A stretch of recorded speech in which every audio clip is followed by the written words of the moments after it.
લખતર ખાતે આવેલ ભૂત શેરીના ચોરા ખાતે પતંજલિ યોગપીઠ હરિદ્વારના તત્વધાનના યોગઋષિ સ્વામી રામદેવજી મહારાજ તથા પરમ શ્રદ્ધેય આચાર્ય બાલકૃષ્ણજી મહારાજના દિવ્ય આશીર્વાદથી મહિલા પતંજલિ યોગ સમિતિ ગુજરાત દક્ષિણ પ્રભારી તનુજાબેન આર્યની ઉપસ્થિતિમાં યોગ સંવાદ કાર્યક્રમ યોજાયો હતો, જેમાં સુરેન્દ્રનગર જિલ્લા યોગ કોર્ડિનેટર નીતાબેન દેસાઈ દ્વારા પણ લખતર શહેરની મુલાકાત કરી મહિલાઓ સાથે યોગ વિશે જરૂરી ચર્ચાઓ કરી માર્ગદર્શન આપ્યું હતું। જે યોજાયેલ યોગ સંવાદ કાર્યક્રમ દરમિયાન ઉપસ્થિત રહેલી મહિલાઓને દક્ષિણ ગુજરાતના પ્રભારી એવા તનુજાબેન આર્ય દ્વારા બાબા રામદેવી યોગના અનેક પ્રશિક્ષણ વર્ગો ચલાવી સમાજને રોગમુક્ત કર્યા છે, ત્યારે યોગ અંગે વધુને વધુ લોકો જાગૃત બને, યોગથી રોગમુક્ત બને તેવા ઉદ્દેશથી તમામને યોગ અંગે ઉપયોગી માર્ગદર્શન આપી યોગનો વધુમાં વધુ પ્રચાર પ્રસાર થાય તે માટે આહવાન કર્યું હતું, જેમાં મોટી સંખ્યામાં શહેરના નાગરિકો ઉપસ્થિત રહ્યા હતા। સુરેન્દ્રનગર જિલ્લા યોગ કોર્ડિનેટર, ગુજરાત રાજ્ય યોગ બોર્ડ તેમજ પતંજલિ પરિવારની અંદર સુરેન્દ્રનગર જિલ્લાથી આજ રોજ અમે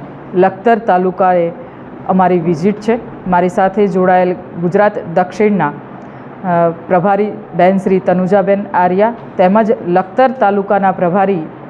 વાલીબેન અને અન્ય સાથી મારી મિત્ર બહેનો અને ભાઈઓ પણ આ તાલુકાની અંદર ખૂબ જ વિશેષ મોટી સંખ્યામાં જોડાયેલ હતા અને આટલું ભવ્ય અને દિવ્ય આયોજન લખતર તાલુકાની અંદર યોગનો જાગૃતિ માટે બહેનો ઘર ઘર સુધી યોગ પહોંચે એ માટેની આજરોજ અમારો સંવાદ હતો અને ખૂબ ભવ્ય રીતથી બહેનોએ લાભ લીધો છે અને પુનઃ પણ આ જ રીતથી લખતરની અંદર આ વિશેષ યોગની જ્યોતને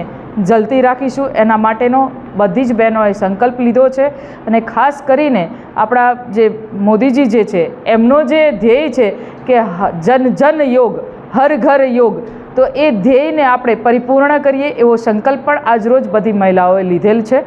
અસ્તુ। GDC ન્યૂઝ સાથે જયેન્દ્રસિંહ ઝાલા, લખતર।